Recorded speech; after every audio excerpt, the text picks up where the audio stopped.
Señor, no hay palabras que puedan describir tu grandeza y tu infinito amor.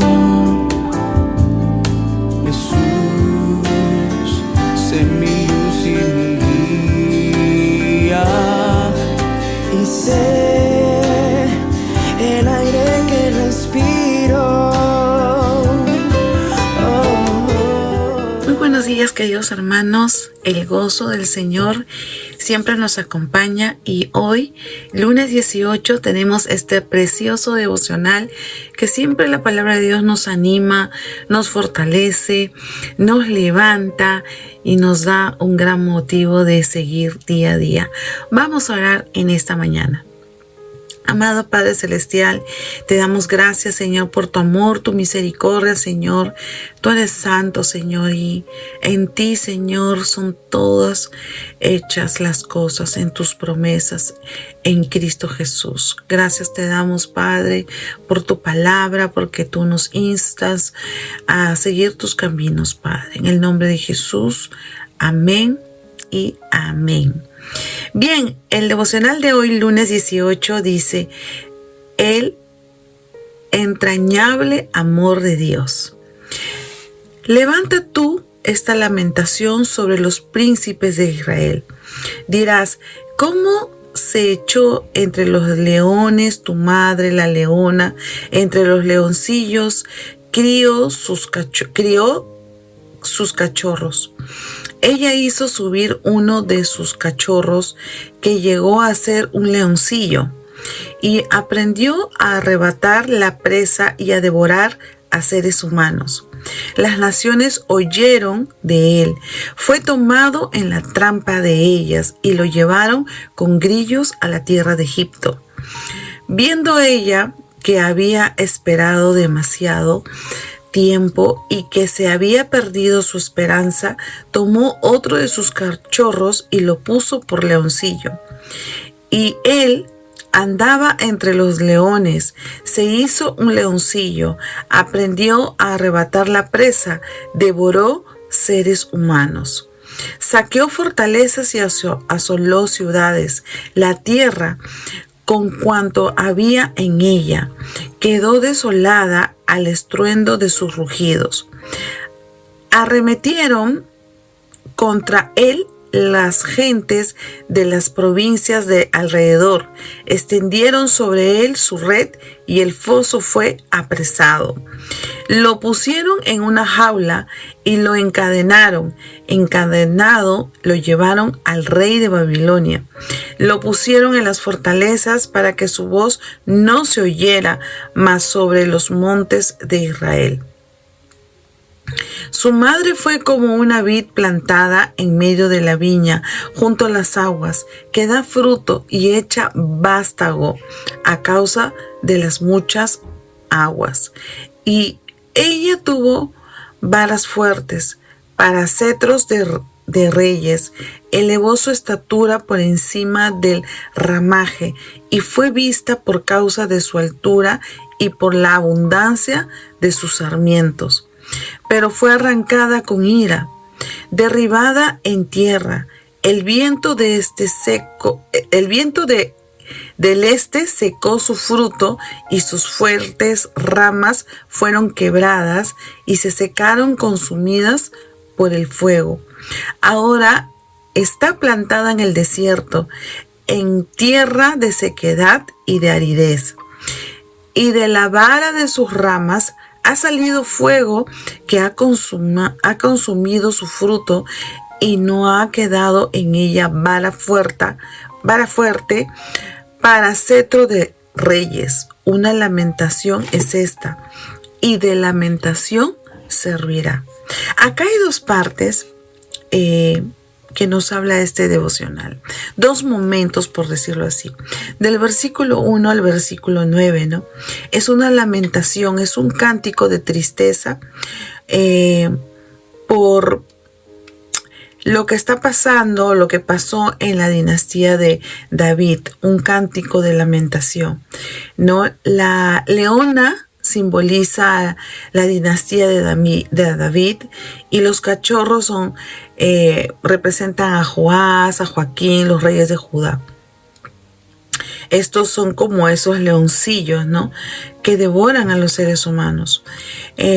¿Por qué sucede esto? Porque la justicia de Dios en ese momento no reinaba, no prevaleció en ese momento, ¿no? Y todos ellos fueron llevados a Egipto, ¿no? Y Joaquín a Babilonia. Entonces es una señal que da esta parte de la palabra de Dios, una señal que Dios cumple lo que Él dice. Dios no es hombre para que mienta ni se arrepienta. Dios concede las peticiones de su corazón de aquellos que lo aman, pero también con Él no se puede jugar. Muchas veces nosotros pensamos que Dios puede ser burlado o que Él no va a tomar en cuenta las cosas, ¿no? Y siempre hay consecuencias, ¿no? Como dice en Deuteronomio capítulo 28, dice: acontecerá que si oyeres atentamente la voz de Jehová tu Dios, para guardar y poner por obra todos sus mandamientos que yo te prescribo hoy, dice en Deuteronomio, ¿no? Si atendieres su voz y si hiciéramos, ¿no? Y esta porción, estos primeros 9 versículos, nos habla de cómo Dios cumple sus promesas. Y cuando nosotros, por ejemplo, leemos en 2 de Corintios, capítulo 1, nos vamos a ir al versículo 18, bien, dice: mas como Dios es fiel, nuestra palabra a vosotros es sí y no. Porque el Hijo de Dios, no es sí y no, o sea, no es ambiguo.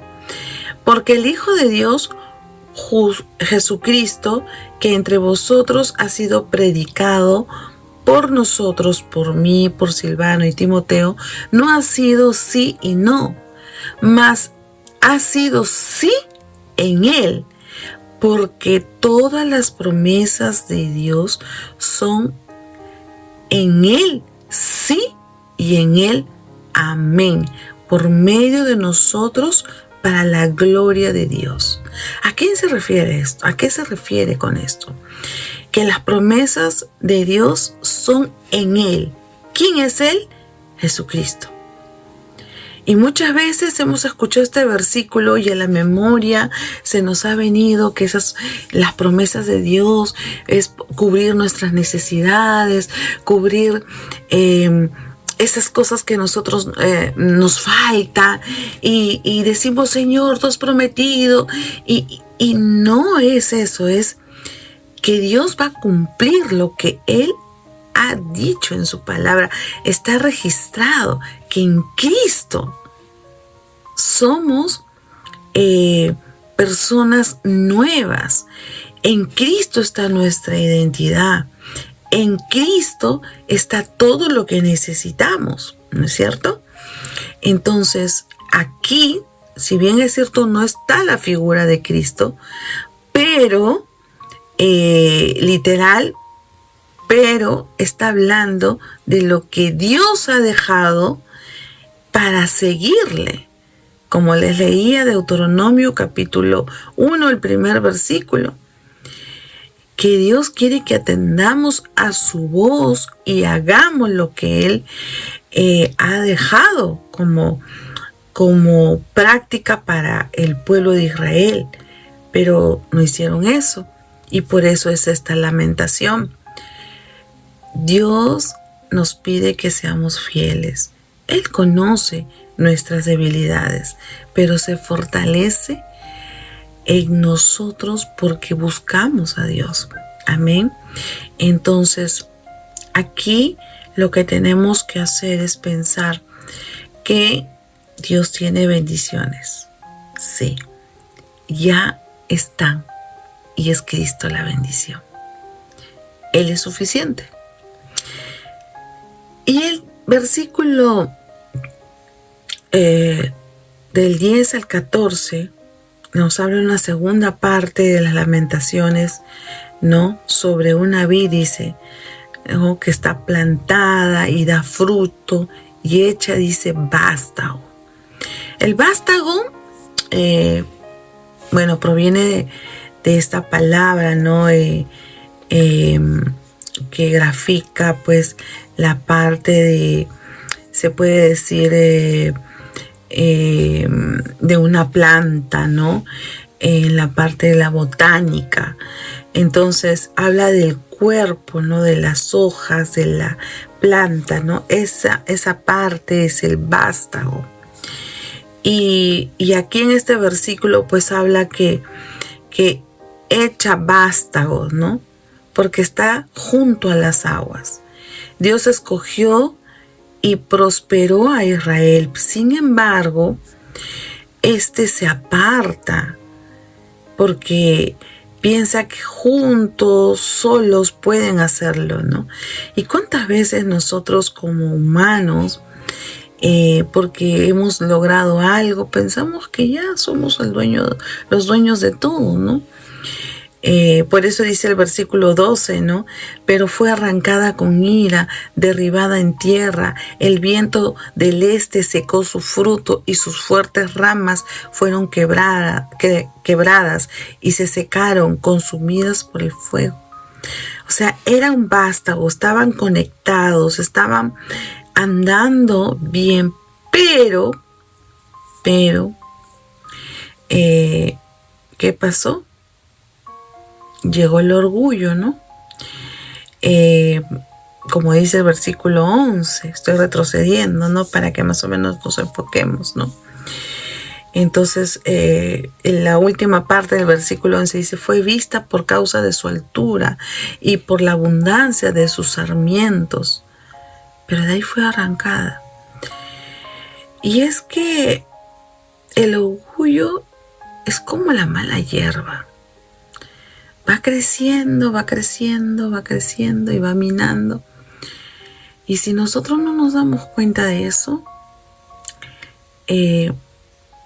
probablemente nos encontremos en una situación tan dramática como la que dice ahora, ¿no? Que fue arrancada, que fue tirada al desierto, fue seca y en la aridez estuvo ahí, ¿no? Y ha sido consumido su fruto y todo seco. Y Dios no quiere eso para nosotros. Dios no nos ha diseñado para eso. Cuando nosotros compramos un equipo cualquiera, si bien es cierto, a veces, bueno, en este siglo somos más curiosos y muy poco leemos el manual. Pero cuando este equipo o X cosa electrónica que hemos comprado, un ejemplo, por decirlo así, tiene mayor, ¿cómo se puede decir? Daño. Muchas veces ya no solamente es la parte tópica o la parte que podemos manipular y experimentar y se arregla. Y como no tenemos el manual, entonces llevamos a un profesional o a una persona especializada para que pueda dar solución. Y esta persona especializada, su mismo nombre lo dice, pues es especialista, conoce, y si no conoce va a tener que ir a la fuente. Y la fuente es la fábrica y ver los códigos. Bueno, yo tengo un familiar muy cerca a mí y yo he visto cómo trabaja los equipos que llegan a sus manos, ¿no? Y yo veo que hay unas placas que él saca. Y algunas veces me dijo, Alicia, ayúdame en esto, necesito tal pieza. Y es una cosa chiquitita. Y que tiene un número, pero casi invisible, que cuando fui a recogerlo en una oportunidad, la persona que me lo dio lo tenía que ver con lupa, ¿no? Y fue al plano. Y ese plano lo sacó de la fábrica. Y eso pasa cuando son, como le digo, daños, voy a decirle así, profundos, ¿no? Pero cuando de pronto lo puedes solucionar con golpes, bueno, tú dices, ahí pasó, pero va a haber un momento que ya no va a dar más, son daños profundos. Y esto tiene que ir a la fuente. Entonces, muchas veces podemos llegar a lugares, podemos posicionarnos, podemos estar aparentemente muy bien, pero recordemos que hay en nuestro corazón y Dios lo conoce, Dios lo sabe. Dios, antes que usted lo diga o enfrente algunas situaciones, Dios la conoce y nos manda advertencias. Mira, hijo, mira, hija, revisa tu corazón. Y a veces es tanto el ruido que no nos damos cuenta y no nos conectamos a la fuente que es Dios. Y solamente nos damos cuenta cuando ya estamos totalmente alejados de Dios. Y no es porque Dios nos castiga, es porque estamos lejos de la fuente. Y cuando estamos lejos de la fuente, nos secamos, nos morimos. Podrá estar usted aquí en la tierra respirando, pero en espíritu no puede. ¿Cuántas personas hay así a nuestro alrededor? Y muchas veces decimos, es que no aceptó a Cristo, es que no. Cada uno tiene su tiempo. Nos toca a nosotros seguir orando y seguir pidiéndole al Señor que realmente nosotros estemos conectados a la fuente. Y esa fuente que da agua viva para nuestras vidas. Recordémonos a Jesús cuando se sentó en ese pozo y se encontró con esta mujer. Y le dijo, si yo te daría de beber, tú nunca más tendrías sed. Le estaba hablando de algo espiritual. Y es que esa fuente nosotros tenemos que alimentarla día a día. Y no esperemos ser desechados, no porque Él lo deseche, sino porque nosotros nos alejamos de esa fuente que es Dios. Y andamos, como dice la palabra, ¿no? Hay caminos que parece que son buenos, pero son caminos de muerte. Entonces revisemos nuestras vidas y dónde estamos plantados. Donde estemos plantados, ahora revisa quién te está nutriendo. Te están nutriendo esas corrientes, te está nutriendo lo que llegaste a ser, te está nutriendo la economía que hay en tu casa, te está nutriendo. ¿Qué te está nutriendo? Recuerda que todo pasará, pero la palabra de Dios no pasará. Entonces, de lo que tú te nutres, eso va a ser tu vástago. Y va a llegar un momento que, como son las cosas del mundo, vamos a morir, como dice algo simbólico, ¿no? Vamos a morir, nuestros ojos se van a secar, nuestro cabello se va a secar. Y tú dices, pero ¿qué está pasando? Y es que nos estamos olvidando de Dios. Y yo quiero que hace un tiempo que revisemos nuestras raíces, revisemos junto a qué aguas estamos. ¿Quiénes están nutriendo nuestras vidas? Entonces pensemos que Dios quiere nutrir nuestras vidas. No es fácil, sí, pero en Cristo todo lo podemos. Y si Él ha diseñado esto para nosotros, es porque es lo mejor. Amén. Sé que me he explayado, pero el Espíritu me lleva a poder reflexionar esto con ustedes y también decirle que podamos estar junto a las aguas, que es la fuente, que es nuestro Dios. Amén. Su palabra. Amado Padre Celestial, te damos gracias, Señor, en esta mañana, Señor. Ayúdanos a que nosotros estemos conectados a tu fuente, Señor. Que no busquemos otras aguas, sino las tuyas, para poder entender los tiempos que podamos pasar, puesto nuestros ojos en el autor y consumador de nuestra fe, que es Cristo Jesús. Amén y amén. Dios las bendiga y hasta la próxima oportunidad. Señor, no hay palabras que puedan describir tu grandeza y tu infinito amor.